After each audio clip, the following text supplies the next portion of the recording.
Thank you very much. And thanks for having me. I'm so happy and honored to be here with you all. I'm very excited to be part of the ASP family now. I'm going to attempt to share my screen. Hopefully that works. Let's see if I can make it full screen as well. Okay. That's fine. Can you see that? Yeah. Okay. Awesome. Well, I'll dive in because I would love to spend time kind of speaking with you all as well. But my name's Hannah, and I run an organization called The Now Work. And before I dive into that, I'll just tell you a little bit about myself. So as I mentioned, I'm originally from Vancouver, Canada. I then spent about 8 years in New York City. I've been in London for 6.5 years now, and have no idea where the time has gone. But I've spent a lot of my career working at an agency called Futera, which is a sustainability consultancy that does both strategy and communications. So I got to work with some amazing clients from Google to Formula One to lots of fashion clients, worked with different UN agencies and yeah, a whole wide range. And during my time there, I also got to serve on the steering committee of the UN Fashion Charter for Climate Action. So a lot of my experience is in the fashion space. But parallel to my sustainability career, I have also been training in yoga and meditation, so have a whole kind of wellness side to my career as well. And that's what I loved when I first met Gwen, and we got really quite nerdy about the intersection between personal and collective well-being. So as he said, it felt like our organizations and kind of ethos were quite well aligned. And it's a big part of why we exist at the Now Work. And I'll tell you our story now as well. So we're a mission-led business, and we're here to connect world-changing people to world-changing work. So what that means for us is we help organizations to accelerate the transition to a sustainable future by connecting them with an inspired, informed, and highly skilled sustainability talent network. So we call ourselves the flexible talent solution for sustainability. And the reason why we started, or how we started, was in 2021. I'm sure you might remember the time. It seemed like everyone was quitting their jobs, and I was included in that group of people, as was my co-founder, Laura. We had started we became independent consultants in the space, working with a range of clients, and through that, just felt so amazed and grateful by the amount of people I was meeting in the space who were also working independently, kind of sharing resource with one another, seeing jobs and projects kind of passed around WhatsApp groups. And that was when Laura and I came together and thought, oh, wouldn't it just be so helpful? There's one place you could go to find impact and sustainability projects as an independent expert, and get matched with them. And at the time, we couldn't find anything, so we decided to try to make it ourselves. So we launched in November of 2022. And ahead of actually launching, we spent a lot of time kind of interviewing the freelancers and contractors within our network, and we asked them why they had moved to independent ways of working. And there were two main reasons, or three main reasons, I would say. So the first was they were sick of getting burnt out at their jobs, whether that was at agencies or within corporates. So that was one. The next one was their life circumstances had changed. So they became parents or they became carers, and that kind of 9 to 5 rigid job structure just wasn't working for them. And then the third one, which was mainly with younger people, is they just wanted to feel a lot more in control of their careers. And so, yeah, we felt that was really interesting. And it brought up a lot of questions for us around the unsustainability of working in sustainability. It wasn't something that people felt they were able to take on because of how draining it could be and how it wasn't as adaptable to how they wanted to live their lives. And so it just brought up a lot of questions for us around work and the nature of work and the working world and in sustainability in particular. And a couple of things to mention here. We know that burnout is something that is kind of industry-wide, it's industry agnostic, everyone feels it.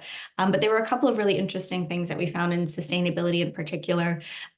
So one thing is that because we are so incredibly personally passionate about these topics and these issues, we're almost willing to self-sacrifice for the greater good of, okay, let me burn myself out and work endless hours for the sake of the greater good. It's really hard to kind of disconnect those things. So that's something that we wanted to explore more deeply is could we actually organize new ways of working that unlocked more impact, but also made it sustainable for the people working within the industry. And I suppose the key insight for us that we wanted to explore as an organization is it felt that work itself no longer works. And the kind of objective for work was no longer fit for purpose for our world and our lives today. And so in order to better understand that, we went back to try to look at what was the origin of our current dominant work culture. And that brought us back to the Industrial Revolution and something called the scientific management approach to organizing how work gets done, or something called Taylorism. And this was, so during the Industrial Revolution, it was all about like scale of production. How do we just grow as quickly as possible, produce as much as we can? And so it was the first time you had enough work so that a management was a role that needed to emerge to help organize how all of this production work needed to be done.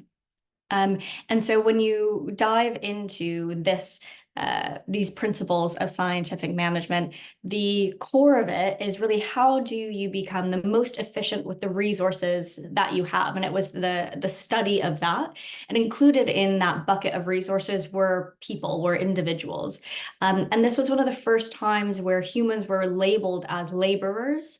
So really defining people within that scope. And kind of parallel to that, there was actually a lab called the Harvard Fatigue Lab that was designed, and they were literally studying how do we squeeze as much juice out of people before they reach levels of exhaustion where we see their productivity start to dip. So they were really looking at how do we extract as much value from people as possible. And this is really what has like stayed true in our work cultures today. And we're seeing the repercussions of that now. And so in May of 2019, the World Health Organization officially recognized burnout as a workplace crisis. So it has been building for centuries now. The idea that at work, we are extracting as much value from people as possible. And that isn't just how humans are designed. We're not designed to be burnt out in that way. Our bodies are not designed to handle chronic levels of stress without any sort of recovery. And that is what our work culture facilitates today. And I found this stat crazy. So this is from the Health and Safety Department of the UK government. It found that in the UK, this was last year, 18 million days of work are lost each year due to stress, anxiety, and mental health. So that's people saying they can't come to work today because of stress, anxiety, and mental health. So when we think about impact work and sustainability itself, we have a lot that we need to do within this space as sustainability practitioners. But we are becoming so burnt out, so stressed, and so drained that we're not able to make the impact that we really want to make. And a couple of years ago now, actually, we had a panel discussion with a few kind of experts in the space. And this is a quote from the wonderful Michaela Loesch, who's a climate justice activist and author of an amazing book called "It's Not That Radical" that I highly recommend. But she said this quote in our panel conversation. She said, "If we're trying to build a liberated and transformed world in the pursuit of that future, we need to be living in pockets of it now."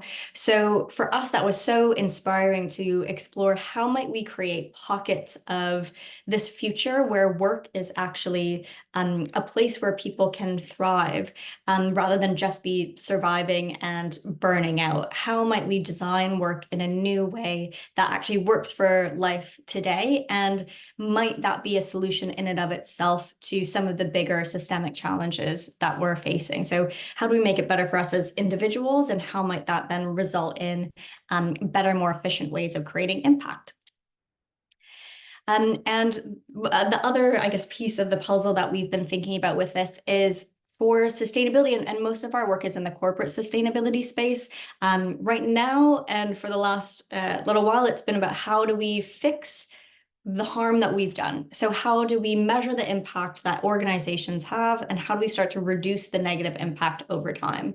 When what we really need are those bigger systemic refreshes. So how might we imagine better structures and processes that enable the regeneration and the high quality of life for all? And this is where we find a tension or a sticky point. It's we are kind of holding on to how we've done things and just trying to make them a little bit better. But how do we really revisit kind of the bigger systemic changes that we need? And for us, we're exploring that through the lens of work and work structures.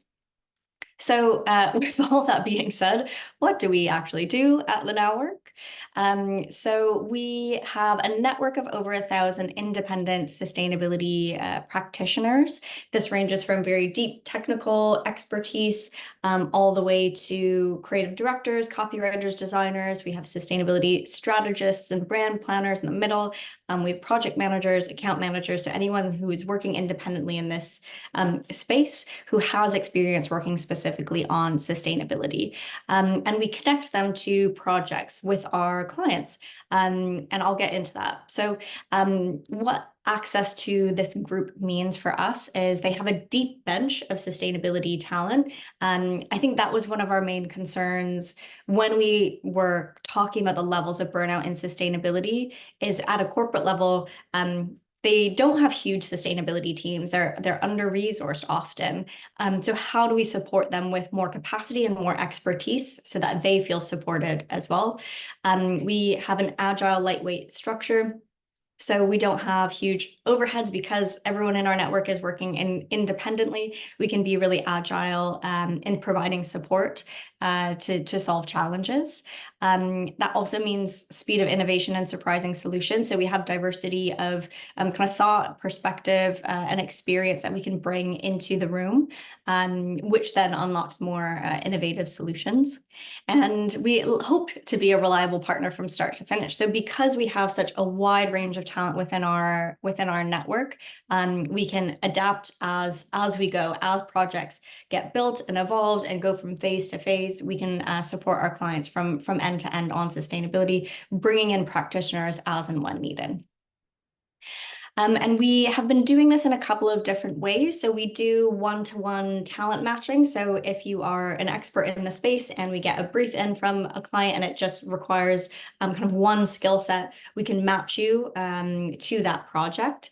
Something that we've been doing more of as we've grown as an organization is actually curating teams of people. So we've been getting bigger projects in the door, and we'll curate kind of superhero teams of experts depending on that client's brief and challenge to provide really specific expertise to whatever we need to solve for them. And we stay on to help project manage and make sure it all kind of goes seamlessly.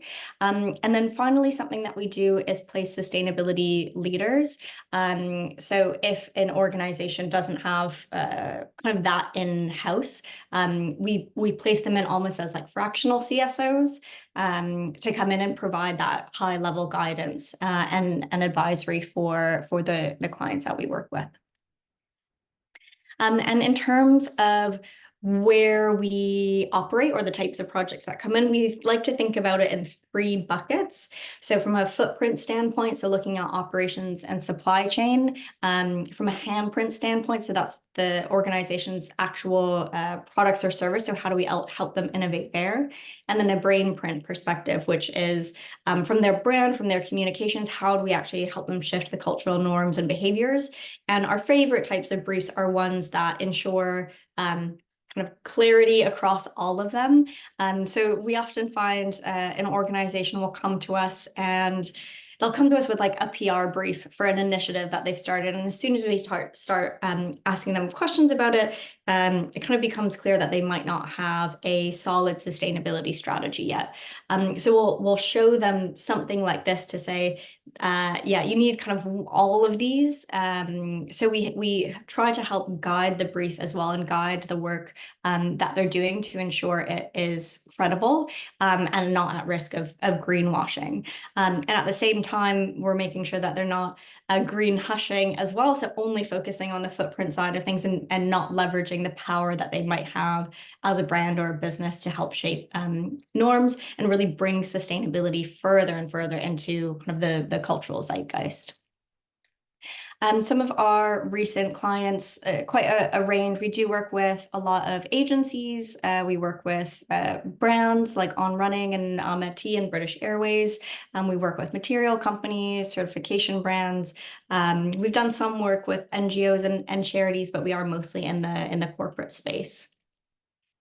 And overall, we believe that to build the next world, we need to radically rethink how work actually happens. And that's why we are kind of exploring and playing around with new structures of getting work done. So rather than kind of just either going to a big agency for work or hiring a team to come in-house, which is definitely one great way of doing it.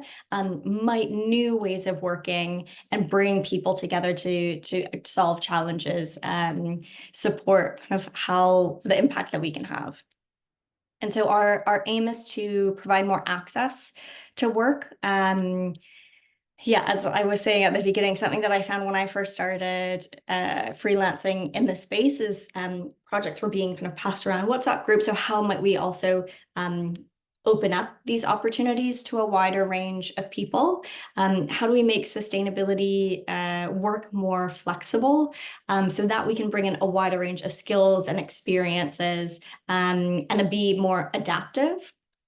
How do we make it more human? So how do we actually make work for life, which just feels so needed? And how might new ways of working actually unlock more creativity and more innovation for the challenges that we have? It always reminds me of that, is it that Einstein saying of you can't solve the problem with the same thinking that created it? So that's something that we're exploring is, how might new ways of organizing how work gets done actually solve some of the problems that we're facing? Just to go through a couple of examples so you can get a sense of the types of projects that we work on. So we worked with Danelm on their circularity strategy. So we worked with them on their vision and purpose and designed new circularity ventures for them. So we curated a team of people for that one. And that was really interesting because we had kind of a core team of people. And then we also had what we were calling like an expert panel. So people who had specific expertise in circularity, which was great because we could have them as sounding boards for the core team on it. But they also just were able to make the work so much more efficient because they had been spending years and years working in this space and just knew the answers quite quickly of what's been tried, what might work, what might not work. So that was, really interesting. We did the new communication strategy for Positive Luxury, which is a certifier, but they also have a consultancy as well. They focus on the luxury industry. So we also curated a team for them. So we did their comm strategy as well as the design of it as well. And then that's been rolled out to all of the brands that are part of their certification. Ahmed Tea we're working with at the moment. So this is, they're a UK tea brand, but they don't actually sell in the UK. So we're working with them on how do we actually help raise the standard for their tea workers by doing kind of a sustainability strategy. And we're just about to get into some comms work with them as well. So that's been curating different teams of people to do the different phases of work and really bring the client kind of on a journey to understand what needs to be done from a sustainability standpoint. And also how do we then embed that into the kind of their business as well as their marketing and communications overall as a brand. Lensing is a materials company. So they are, I guess they call themselves an ingredient company. So they are a wood-derived fiber producer. They make Tencel. They make what's the other one that they make? Can't remember off the top of my head. That's really bad.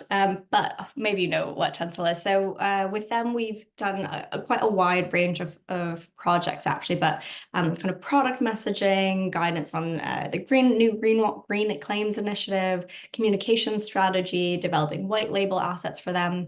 So both kind of designers and strategists are involved in that. And then for On Running, this was actually a really interesting project because they're sustainable. Well, they as a business are growing so incredibly quickly, and they're actually putting a lot of resource behind sustainability. So they have a really fast growing sustainability team. So they were really interested in yeah, just our overall concept and how might we actually help support them as a team to work more effectively and efficiently together? How do we better understand the strengths of the individuals within the team in order to make them more efficient and effective? And then also, how do we look at how they're positioned within the organization to get so that their work is met with more open doors rather than kind of those internal bureaucracy around it. So we designed kind of a multi-day workshop series to work with their sustainability team on that, brought in kind of expert facilitators from within our network to help lead that work. I also wanted to mention that we have recently launched a podcast. We only have one episode out so far, but we're launching another one this week. It's called the Future of Impact Work podcast, and we explore conversations with experts within the industry on their visions for the future of work within the sustainability space. How might we start to paint a picture together of what this could look like, and how might we craft a new future of work for us all that, as we said, unleashes kind of our own like well-being and creativity, and also makes the work that we're doing much more impactful as well. And this is kind of the big question that we hope to answer, and something that we have been exploring kind of just research-wise is, again, looking at how work is structured today. If you've ever seen kind of job descriptions that say, you know, thriving in a fast-paced environment, that's basically an advertisement saying we are set up to burn you out. So when we are in kind of our nervous system's window of tolerance, we want to be in a cycle of thriving and recovery. But our work culture today keeps us in a cycle of survival and recovery. So we're always just on the edge. Our nervous systems are constantly being activated and stressed in order to put us under that pressure. And I think a good example of this is if you've ever had kind of a deadline for something and you leave it to the last minute, but you can get it done and you kind of thrive on getting it done at the last minute, that's probably because you've gotten your system used to that like survival recovery mode of kind of an elevated sympathetic nervous system. So this is a big question that we are wanting to explore is what does thriving at work actually look like? What does it look like for you as an individual? So what would your ideal workday look like? Who would you be working with? Actually, I think I have these written out. Oh, yeah, I'll come back to that. So this is something that we like to speak with both our clients with as well as our community is, you know, do you have examples of when you felt like you were thriving at work? Like what were you working on? Who are you working with? When do you feel most kind of in your flow state, most energized, kind of you lose track of time? What would a dream day at work look like for you? What does proper rest and recovery look like? And what do you need to be properly fueled? Are there any small actions you can take today to move closer to that dream day? And what do you need from the people around you or your communities in order to make that happen? So this is kind of slowly but surely what we hope to do through the Now work is get the impact work done, find work for people, but have it be done in a way that actually works for what you need it to, what you want your life to look like, rather than having to subscribe to one way of working, which our dominant work culture has kind of imposed on a lot of us. And let me go back one slide. So I also just wanted to share kind of some early insights from the conversations that we've had so far, both on the podcast, but also just with people within our community of when we think about how do we what thriving at work can look like. Number one, its leadership is on board and committed. I feel like the frustration if from our clients can be like palpable when they get hired to do a job, run the sustainability team, but then they are met with all no's from their leadership. So the more that the leadership is on board, collaborating, kind of gives you resource and is committed to making these bigger changes, that really supports thriving at work. Similarly, next level down is like team alignment, structure, and support. So how are you working together, collaborating? Where can you support one another as well to make sure that people are thriving at work? And a lot of that just requires a lot more communication.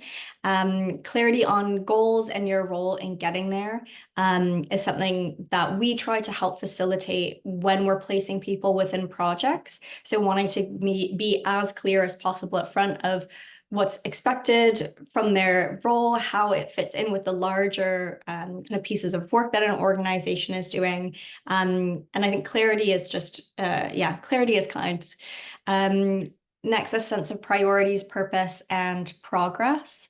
This is something that came from our first podcast episode, which I spoke with Freya Williams, who was previously the CEO of Futera in the New York office. And Freya was actually the one who hired me there. And she tells her story about her last couple of years where she had long COVID and was bedridden for about 3 years. And Freya was and is so ambitious, so impact oriented, was like working nonstop until she couldn't anymore. And when I asked her about, how is she making sure that she is not getting herself into the same situation again. It's getting really clear on what her priorities are. What does she want her kind of legacy and purpose to be, and how is she measuring that over time? Because we don't have the capacity to everything all at once and make everything our priority. So having that clarity is, and that sense of what your priorities and your focus are is really important.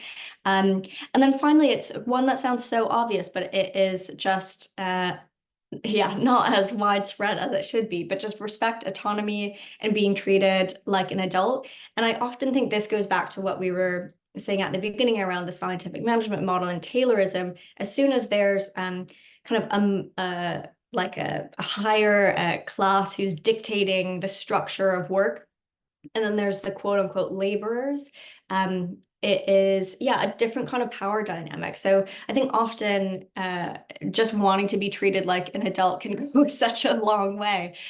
Feeling respected, feeling like you own your time, and are not just constantly being told what to do with no sense of being able to add kind of your own perspective and vision and creativity, really goes quite a long way. So I think that is all I have to say. I guess to end on this point, the world needs you operating at your A game. And just right now, it feels like dominant work culture does not enable that, especially for us as sustainability practitioners, when we are trying to work to create a sustainable, regenerative, just future for all. We can't do that if we are burnt out and unable to work. So how might we revisit what work needs to look like for us as individuals? And then how can we as the now work hopefully try to support that, whether you are an independent consultant, whether you work within a team, with an organization. But that is about us and what we're trying to do. Let's have a chat now, but if you want to register with us as an independent consultant, just head to thenowwork.com. If there's organizations that you think that we can support and help, please let us know. We do basically any type of sustainability project, and we're able to do that because we have such an incredible network of sustainability practitioners who can actually go out and execute that work. Overall, thank you so much again for having me and being a part of ASP. And would love to chat, discuss. Do you have any questions? Let me know. Fabulous. Thanks very much, Hannah. Even better than I got from the first conversation. It's good to see it's laid out nicely. I've got loads of questions, but I'm not going to hold this. So anyone can just raise their hand and ask Hannah a question. Jonathan, over to you, sir. Hi, Hannah. Thank you. Very interesting. My question's around, I guess, demand. You said you had like 1,000 people on your books already, which sounds like a small army. And I'm interested in the demand or where you see shortages or what is driving you still recruiting at this point. Yeah, that's a really good question, and it's been interesting to see how it shifts over time. So what organizations need, and they do tend to fall into those buckets of footprint, handprint, brain print. I mean, we definitely go through, for example, kind of reporting season when that's the majority of work that we're doing. Once we've done that, then we go into kind of like strategy of, okay, based on what we've just uncovered from the report, what are we doing next? We kind of always have a good amount of communications briefs in. Because I think companies just feel so lost around what to do around that. And for us, I will say we're still quite a small organization, so it's not like we've been able to place all 1,000 people on jobs just yet.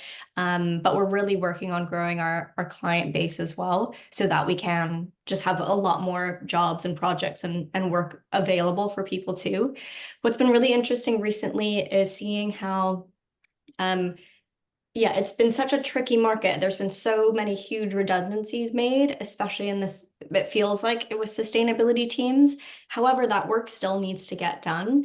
So they might not have the budgets for headcount. But yeah, the work needs to get done. So they often come to us and say, can we have one person to do this part-time? We can't afford to like have employees, but the work still needs to get done. So that's kind of an interesting phase that we're in right now. What else to say about that? Yeah, there's kind of ebbs and flows with different types of projects and work. So hopefully we can kind of dip into different kind of skill sets and expertise within our network as well. Thank you.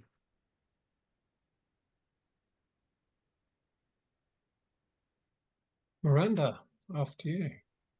Hi, thanks, Hannah. That was really interesting. Just out of interest, where does the name come from? What's the thought behind the name? Yeah, good question.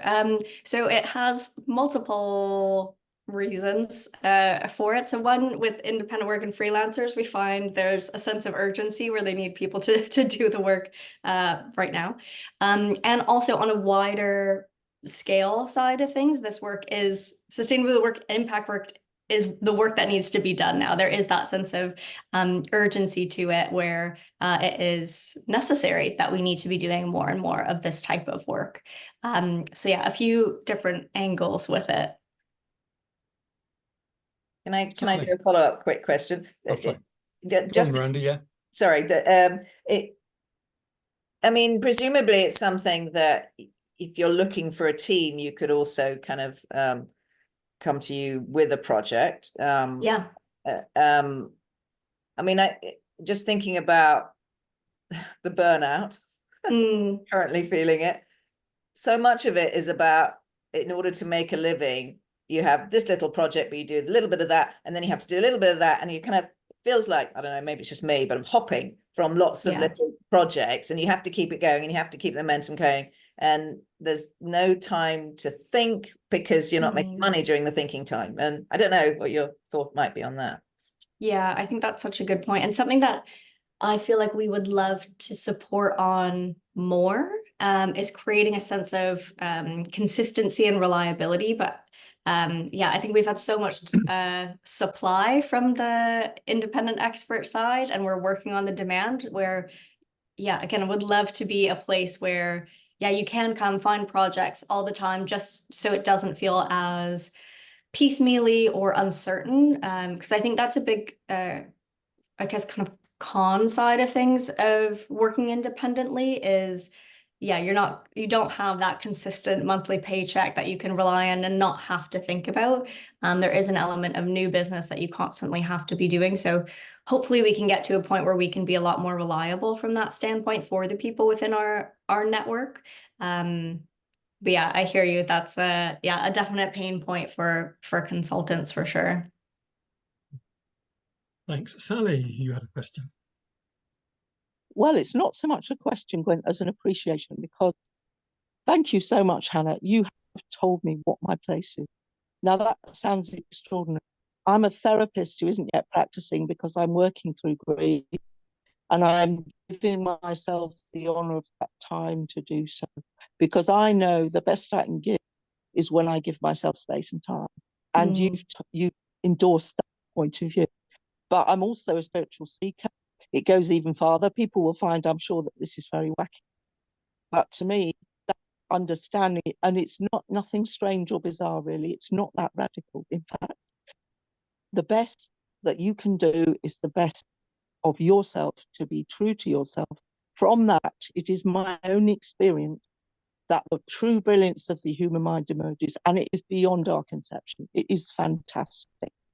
I'm still in that process of my sort of what I call my inner man developing. That's a bit esoteric for some.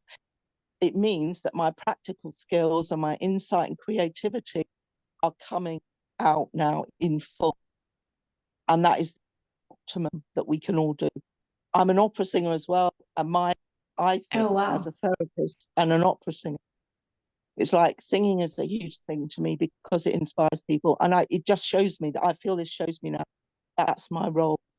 I love words. I can talk off the cuff about anything because I feel so deeply and I've thought so deeply. But singing gets beneath the conscious mind and it inspires people. It makes them feel acknowledged as human beings. And that is the best probably I will ever do in this lifetime. It's such a powerful thing.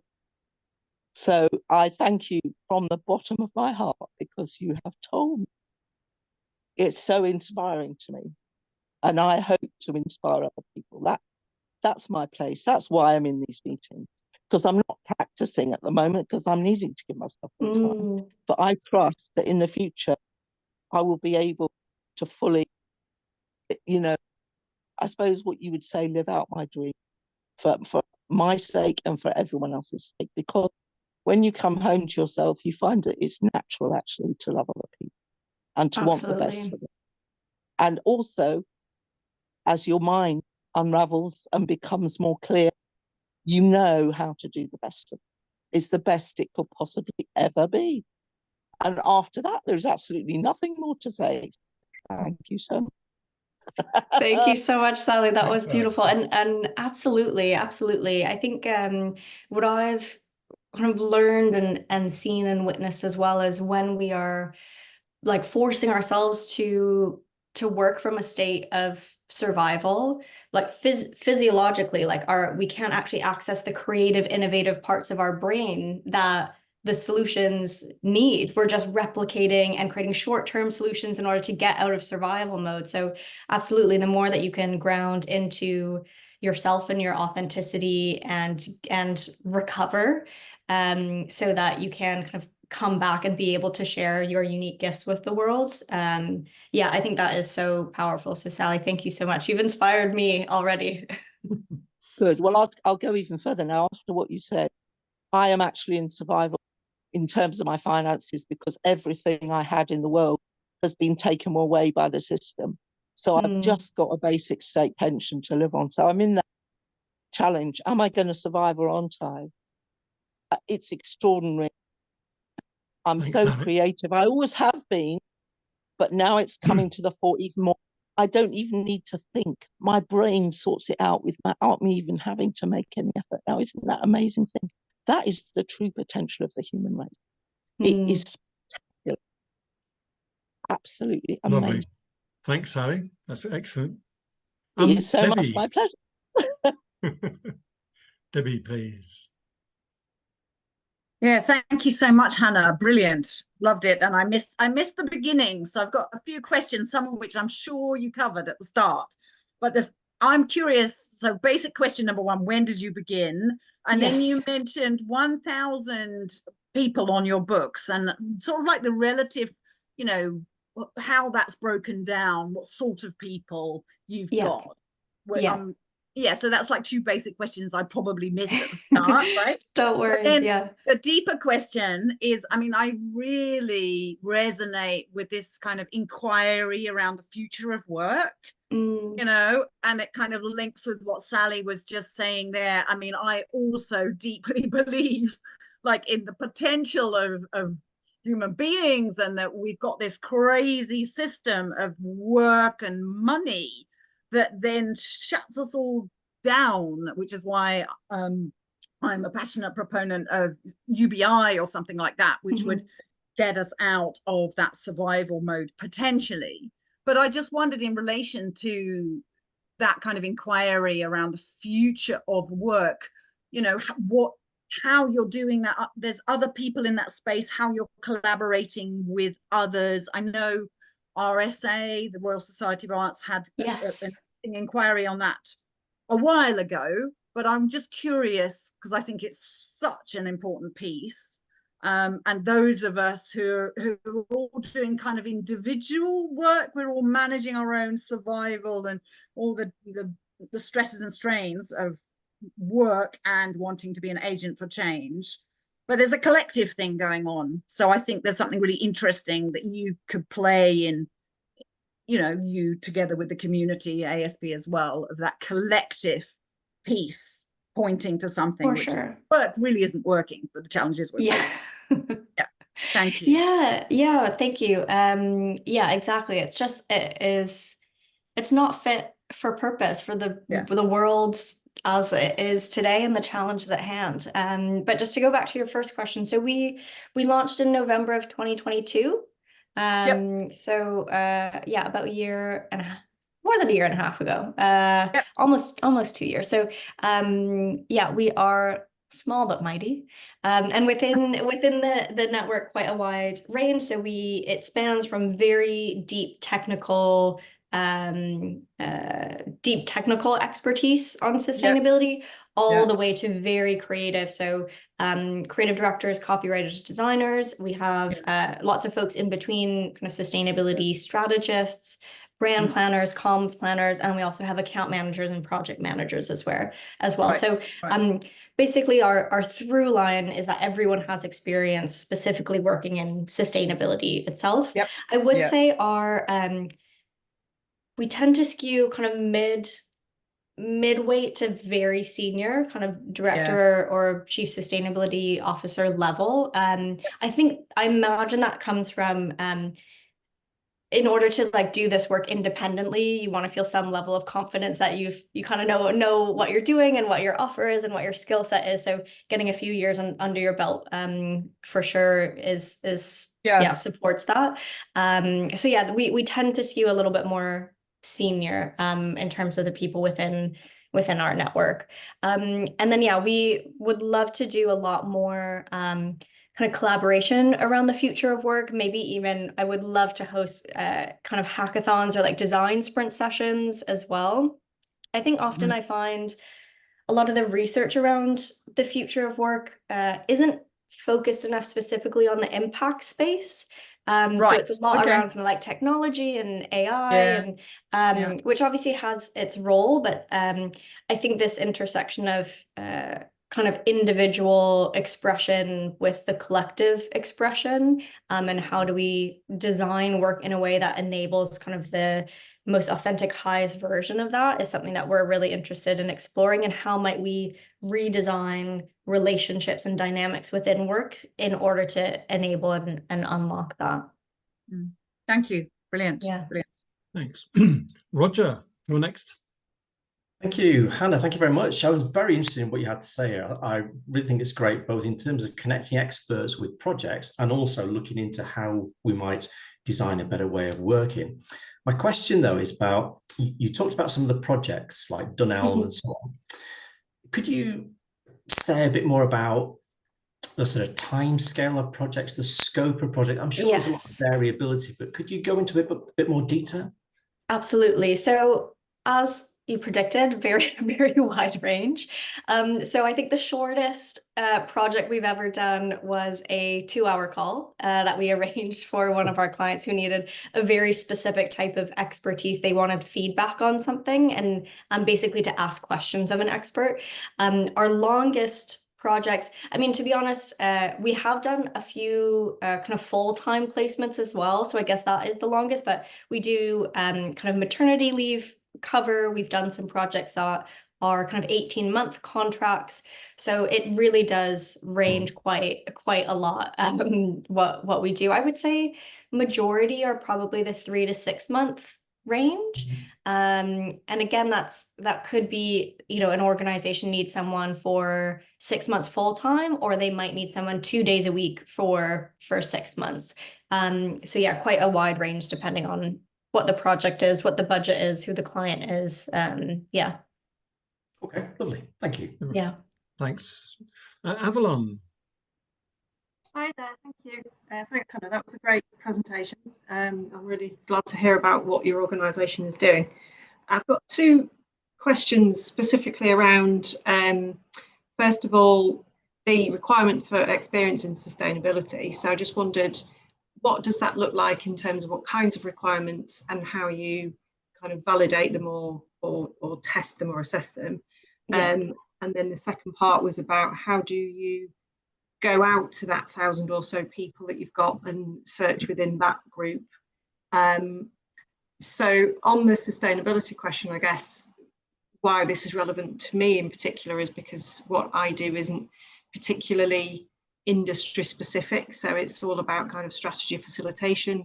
Yes, whilst I great. don't have any kind of projects under my belt that are sustainability in inverted commas as the kind of headline, I certainly know that I can apply myself and my skill set to that area. So would I be out of the question because I haven't got that big ticket, or, you know, where does the kind of grey line go? Yes, yeah, totally understand. I think for us, we don't have as much of like a formal vetting process because we also really want to make sure we are taking into consideration people's lived experience as really valid experience in the space. So yeah, we don't have anything like requires kind of like master's degrees or, you know, anything like that. We just look at what is your experience, what are the types of projects that you worked on. So basically what we do is we work with a client to understand what is the talent requirement. So what is needed, what is their kind of objective, their desired outcome from the brief itself, and can we find someone within our network who has relative or related experience to that and what they need. So that's what we're really looking for. We're not looking for yeah, kind of a specific checkbox things, but just do you have lived experience, kind of a specific client experience? Have you done specific deliverables, specific types of workshops on these particular types of topics that make you a good fit for that specific for that specific brief?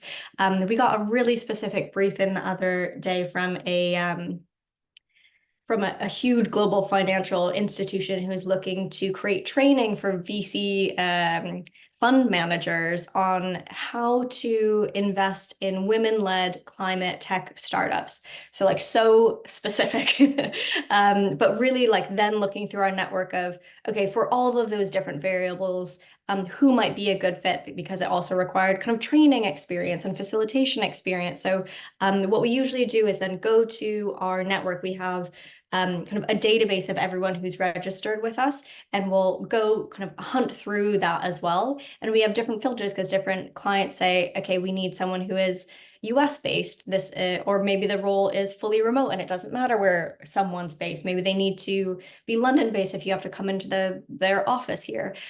So we try to find someone based on all of the range of variables depending on the project and the client and exactly what they need, and then match them that way. And usually what we'll do is we'll work with the client to create as clear a brief as we can. We'll then go through our database of people, pull out a few people who we think could be a good fit. We'll then hop on a call with them, walk them through the brief, see if they're interested in it, if the timing works out as well, if the budget works for them too, and if they are a good fit and they are interested in moving forward. We'll then usually present kind of 2 to 3 profiles of people back to the client as well. They'll then have kind of intro chemistry calls to just to get to know each other a bit and make sure they would yeah, they're a good fit to work together. And then the client will say, okay, yes, I want to move forward with this person. We'll help do kind of all the paperwork side of things. Often when we work with bigger corporate clients, they have like insane procurement processes. So we also hope to help that way, where we can just do all of the annoying paperwork stuff for that. And then also that works quite well when we work with bigger organizations where we're placing multiple people too. So rather than each individual free like contractor having to go through that process, we can do all of that, and then it just goes through us. And then, yeah, it's over to the practitioner to kind of continue on with the work. We only stay on if it's a bigger project that has multiple people in it to help kind of manage the work. And yeah, that also kind of depends on the client and the project as well. If they need a little bit more hand-holding, for example, if they don't have any experience doing work in sustainability, we'll make sure that we're guiding them in the work as well to know like what the steps are. Yeah, that was a bit rambly, but hopefully that answered your question. Yeah, that's great. Thank you. Can I just clarify that the projects will all be outside of IR35 designations? Yeah. Just checking. Thank you very much. Thanks. Super. Thanks, Avalon. Yeah, we've still got 6 minutes, but I just want one comment for Hannah and a question. I've just started to, well, we're just starting to work with a group of global majority creatives based in Bristol. Amazing. And I thought you were radical, but this one was just blown my mind, because in all the contracts they specify with their clients, they specify that every consultant working on the project has to have a 2-hour silence paid every week. And I think this goes back to what you were talking about earlier about burnout. But you know, all our people are creative, so we don't need to be labeled creative, but we all know that most of the work we do is actually thinking in silence, but they've actually got it built into their contract so that the client actually respects and accepts that. So maybe there's an idea you pick up there, but which I think is a wonderful recognition of how human beings actually work. Totally. A bit related to that, we've been playing with an idea for some time now, because we've got a range of technical and specialist consultants, plus we have a range of coaches and facilitators and trainers. And one idea we were toying with was, could we ever imagine a situation where a group of technical consultants went in with a leadership coach? So the word you were using before, alignment, so that the emotional narrative of the board of directors is opened up and explored by the leadership coach, because that constrains whatever happens on the operational side. And quite often, you know, as technical consultants, we go in to do a job that really doesn't have much impact, but it's all we're allowed to look at, because the directors, the board, aren't really opened up to the true potential of sustainability and the role it can play in their career, and you know, in creating a better future for the world. So I just wonder, is that an idea you've been playing with at all, or you had any experience with projects like that?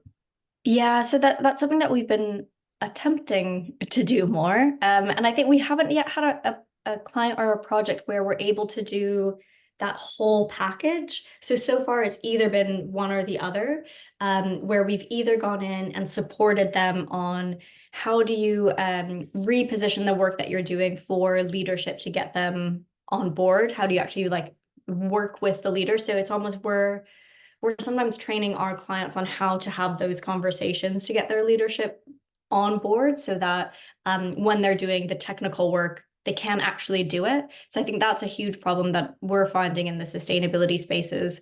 Corporates have their strategies, but when they don't know how to operationalize them and actually bring them to life, often because they weren't built with the teams who are going to have to execute them. So it's just stuff that's being added to people's to-do lists, and it's costing them money and taking them away from their jobs. So they're often met with closed doors. So we're working with organizations on how are they being a little bit more collaborative in how they're approaching their work, and also then how they're positioning it. And then we're doing like kind of separate, okay, executing work, building strategies, but we haven't had a client yet where we're looking at it from that quite broad, holistic lens just yet. Yeah. But would love to. I think that's definitely the way, isn't it? Yeah, well, we have about I would say somewhere between 20 or 30 members who have those skills and an understanding of sustainability. They're not sustainability consultants as such, but they have the understanding of what the emotional narrative is and how individuals' personal ambitions can be unlocked and harnessed for this. So that's an area. I know Jonathan's there, maybe Debbie as well. There's probably a few others who would, I'm sure, love to get engaged in that sort of conversation with you and maybe start to see that as an explicit offering that could be pursued. It's interesting. The more that we kind of do kind of marketing and content on this conversation, the more clients are coming to us for that type of thing. So I think it's starting to ramp up and become interesting for organizations because again, I can kind of feel their frustration as well. And they know that the way that they're working right now or how things are being framed or positioned isn't making their lives easier. So yeah, I think it's starting to become more and more appealing for organizations to do that kind of work so that it doesn't feel as much like putting a boulder up a hill.